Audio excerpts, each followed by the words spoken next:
Hey everybody, we are going to do page 210, and then pages 213 to 215 in our grammar and composition work text 4. So go right on to page 210 and let's take a look at the rules that are on 210, okay?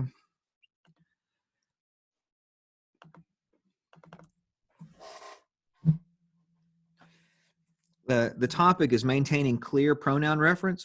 When we talk about pronoun reference, we mean the connection between the pronoun and its antecedent. The antecedent to which the pronoun refers must be clear and unmistakable. There are a few issues that you need to avoid. The first is ambiguous reference. The word ambiguous means you're not sure where it goes. It's unclear. Ambiguous means having two or more possible meanings. Ambiguity occurs when two antecedents are possible for the same pronoun. Ambiguous reference may be corrected by repeating the antecedent or rewording the sentence. I removed the plastic lids from the cans and threw them away. So did you throw away the lids or did you throw away the cans? So the way they fixed it was I removed the plastic lids from the cans and threw the cans away. That takes away any ambiguity. Okay. The next example, Bill told Luke that he really did not know much about botany. Well, it is ambiguous because he might refer to Bill or he might refer to Luke. But it's clear when you say Bill said, Luke, I really do not know much about botany. Okay. You also need to avoid an implied reference. An implied reference means that the antecedent is not actually stated, but must be inferred from the words in the sentence. An implied reference occurs when the pronouns it's, this, that, which are used to refer vaguely to a clause rather than to some definite noun or pronoun. The key is referring vaguely to a clause. We'll see that here in a second. Implied reference also occurs when pronouns are used to refer vaguely to verbs, verbals, adjectives, or even nouns, and merely suggest the idea of an antecedent. Implied reference may be corrected by substituting a noun for the unclear pronoun, supplying a definite antecedent, or rewording the sentence to get rid of the pronoun altogether.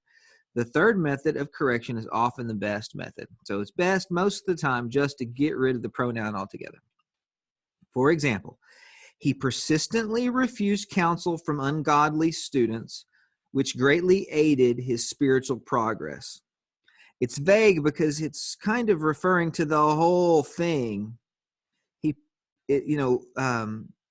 think we believe that it's his refusal greatly aided his spiritual progress, but antecedents aren't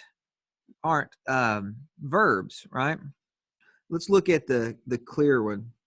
He persistently refused counsel from ungodly students, comma, a practice which greatly aided his spiritual progress. Practice is a noun, so that makes it clear. His persistent refusal of counsel from ungodly students greatly aided his spiritual progress. The sentence just was reworded, so it doesn't take a pronoun at all. The emotional mother allowed it to dictate her decisions. It's vague because it refers to the adjective emotional, which merely implies that the antecedent emotions. What they're saying is the emotional mother allowed it to dictate her decisions. It here is referring to her own emotions, but it's not what it says. It could maybe refer to her child. It's just odd. So to fix it, they changed it to the emotional mother allowed her emotions to dictate her decision. That is very clear, and emotions is a noun. Here's the last example that's wrong. She enjoys stamps and finds it to be an exciting hobby. Well, it's the hobby that's the antecedent, but it's not worded that way. It vaguely refers to stamps through the hobby. They've corrected it by saying she enjoys stamps and finds stamp collecting to be an exciting hobby. So noun equivalent substituted for pronoun. This is the noun equivalent, stamp collecting.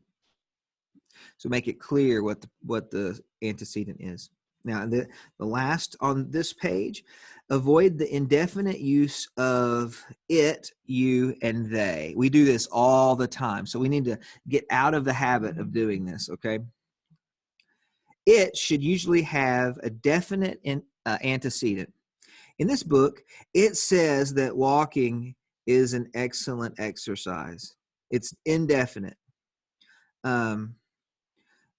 We believe it refers to book, but it might be referring to the author or something like that. The book says that walking is an excellent exercise. So in this case, they just got rid of the pronoun altogether. It says, note, in the following idiomatic expressions, remember, idiomatic means it's something that we say a lot. So we just say out of habit. The use of it without an antecedent is often correct. It is raining, it is early, it is warm, it seems, etc. So if we're saying that, if we're using like it is something, it is an idiom, something that we've developed over time that we use a lot.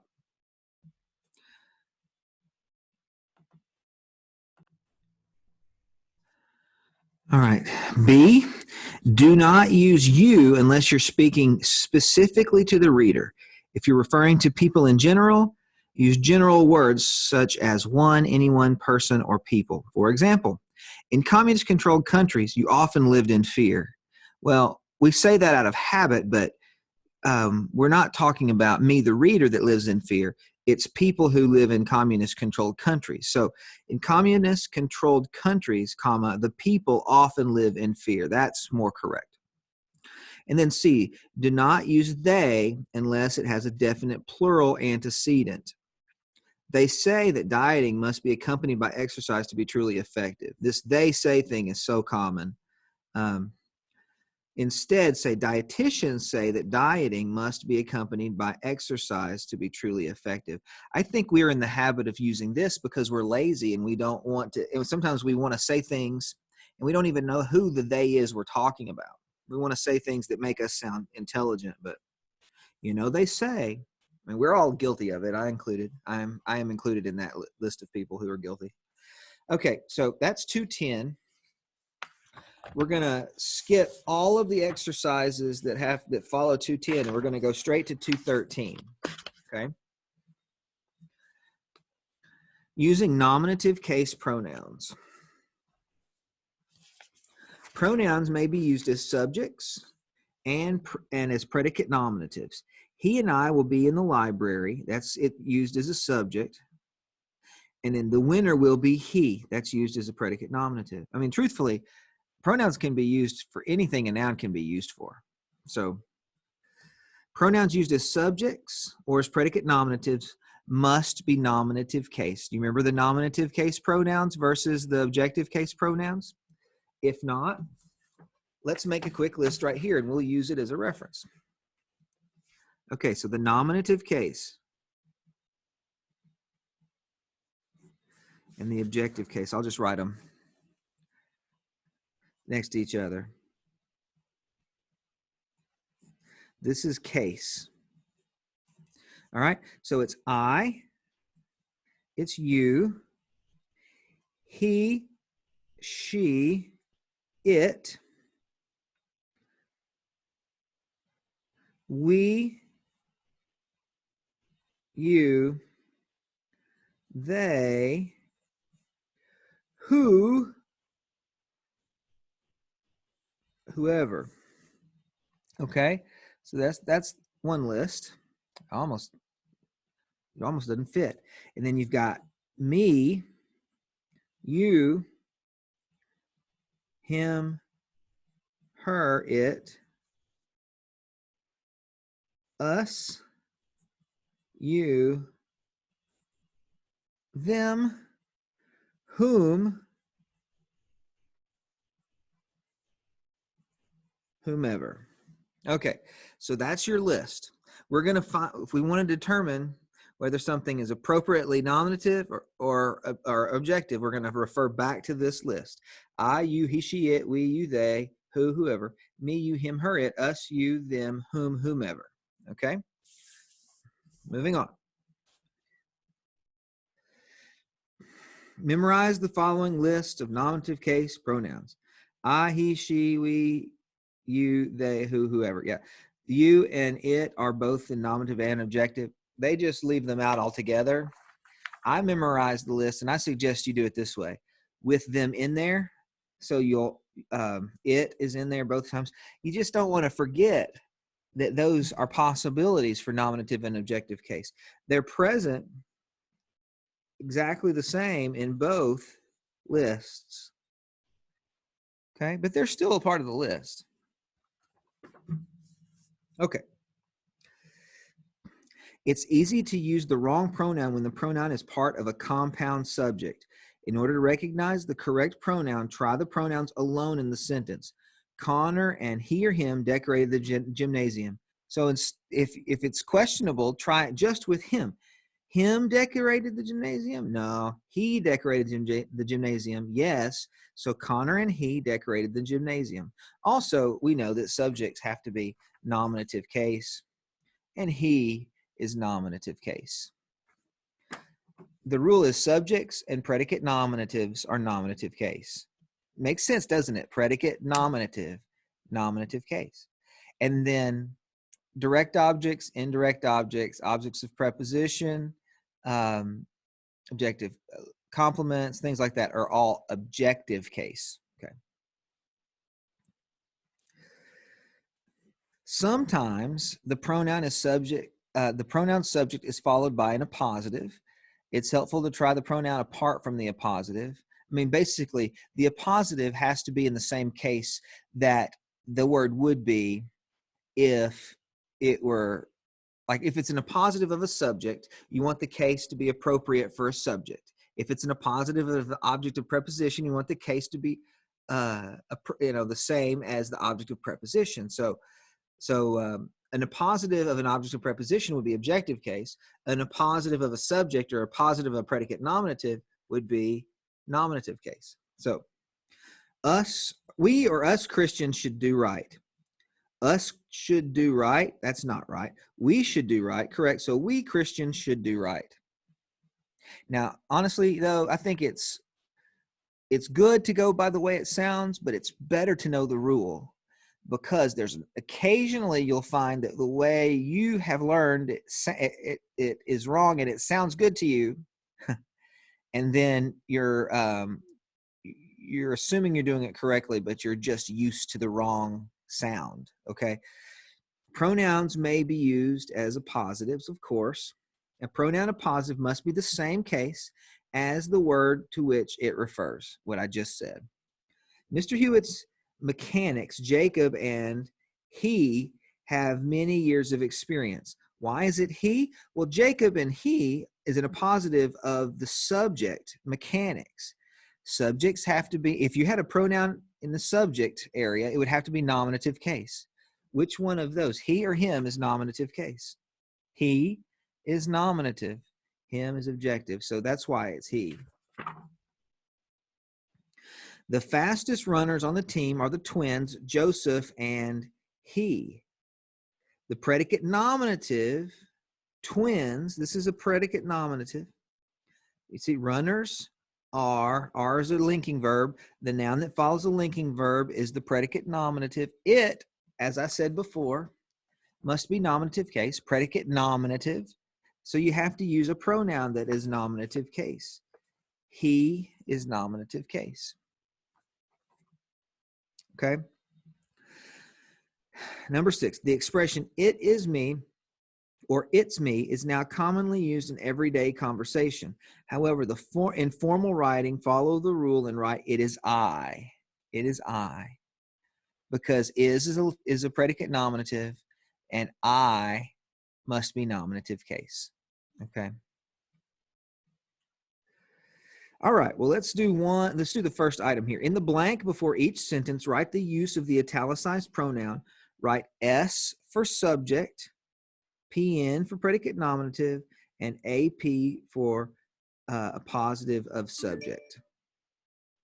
And all of those should be in nominative case. Okay.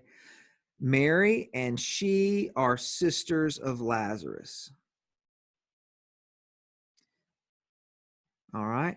Let's see. She is a part of the compound subject. Mary and she are both the subjects. Are is a linking verb. Sisters is the predicate nominative. And then of Lazarus is a prepositional phrase. So we're going to say this is the subject. And you'll do that with the rest of these. Okay. Let's look at page 14. There's a lot of introduction on this. Objective case pronouns. This will go fast because it's just the other side of the same rules. Pronouns may be used as objects of prepositions, direct objects, and indirect objects. The helicopter circled above them. That's an object of preposition because above is a preposition. And the prepositional phrase is above them. Dad advised him. Advised is an action verb, so him is a direct object. Dad advised him. Dad gave him advice. Well, this him is who received advice, which is the direct object, so this is an indirect object. Pronouns used as objects must be objective case pronouns. Memorize the following list. It's the same list. It's this side of the list. Me, you, him, her, it, us, you, them, whom, whomever. Most problems occur when the objects are compound. It's helpful to try each pronoun alone in the sentence. The senator praised Ryan and either I or me. The senator praised I? That doesn't sound right, is it? The senator praised me. Yes, that sounds right. The senator praised Ryan and me. But here's the thing. Senator is a subject. Praised is an action verb. That means Ryan and whatever this is a direct object, and direct objects must be objective case. Me is the objective case. I is the nominative case. So that's why. Sometimes a pronoun object is followed by an appositive. And again, if it is, it's helpful to try the pronoun apart from the appositive. The usher directed either we or us visitors to our seats. The usher directed us to our seats works, so therefore the usher directed us visitors to our seats. Visitors is the appositive. And then lastly, just like the other page, pronouns can be our appositives. And if so, it must be the same case as the word to which it refers. So, he praised his business partners, Dave and him. Why is it him? Because Dave and him is an appositive of the direct objects. He praised partners. He is the subject. Praised is the action verb. Partners is the noun that follows the action verb. So it has to be objective case. And him is the one that's objective case. All right. Same with the next example. Okay, let's do the first one of this exercise. In the blank before each sentence, write the use of the italicized pronoun. It can be direct object, indirect object, object of preposition, a positive of direct object, or a positive of object of preposition. Let's look at the first one. By now, you should know for whom you want to vote. Whom is the word that we're concerned with. For whom is a prepositional phrase. For is the preposition, so whom is the object of the preposition. Okay? And you do all of the rest. Let's turn to the final page, page 215. Using possessive case. Possessive case pronouns show ownership or relationship. Here are the possessive case pronouns. My, mine, your, yours, his, her, its, our, ours, your, yours, their, theirs. This group is singular. This group is plural. The forms my, your, his, her, its, our, and their are used before nouns and function as adjectives. So my, your, his, her, its, our, and their. Those are the ones that function as adjectives. Mine, yours, his, hers, its, ours, and theirs function as pronouns. So we'll underline those. Mine, yours, hers. Let's see. Mine, yours, his, hers, its, ours, and theirs. They function as pronouns. They can be subjects, direct objects, predicate nominatives.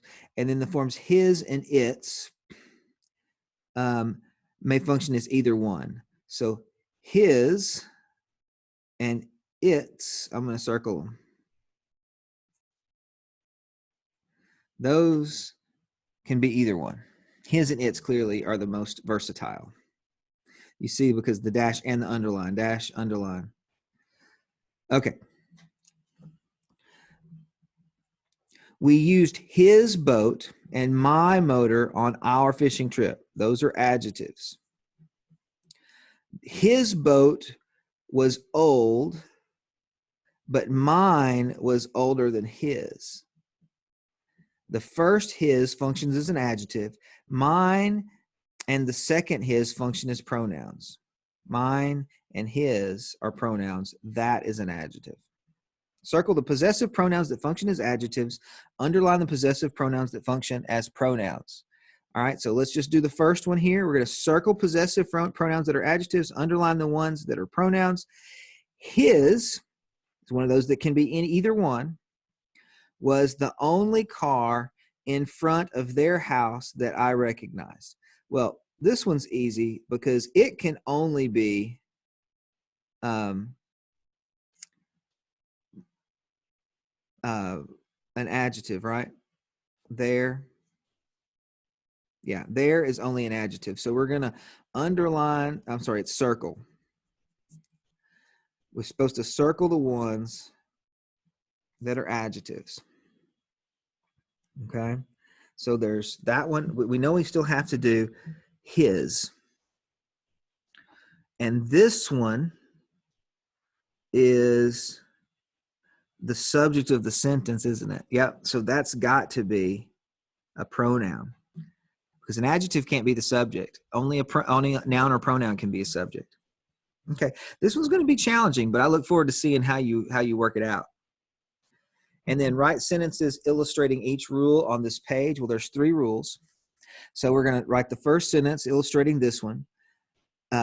One of these as possessive adjectives. Just one of these. Any one of them. So how about the cat licked its fur. Its fur, it's possessive pronoun referring, which fur? Its fur. It's a adjective. The second one, let's use one of these and make it function as a pronoun. Let's do ours. Ours is the best. Oh, sorry, I wasn't showing you. Ours is the best plan. Okay, ours is the subject, so it's got to be a pronoun in this case. It's not describing something else. Okay, and then the third rule, his and its may function as adjectives or pronoun. Or pronouns. So let's use his and do both in one example. So his dog, that's the adjective. is large.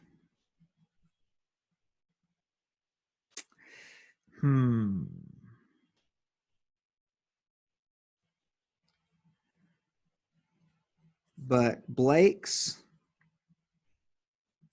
dog is even larger than his. Now, so this one is an adjective and this one is a pronoun. All right? Because it's the than his is object of preposition, isn't it? All right. Well, that's the last of it. Get all those figured out. And you remember, don't upload images. This was the introduction, but we're not going to upload an image. This time, you're going to go in to, let's see, I believe it's going to be called G for grammar, H for homework, grammar, homework, then P for page, maybe, GHP 210 to 215. I think that's right. So it's the GH something, 210 to 215, but it's a quiz and you're going to take it for a homework, right? Okay. All right. Thank you guys. I know that was long. I appreciate you sticking with me. In fact, why don't you do this? If you stuck with me all the way to the end, I want you to color in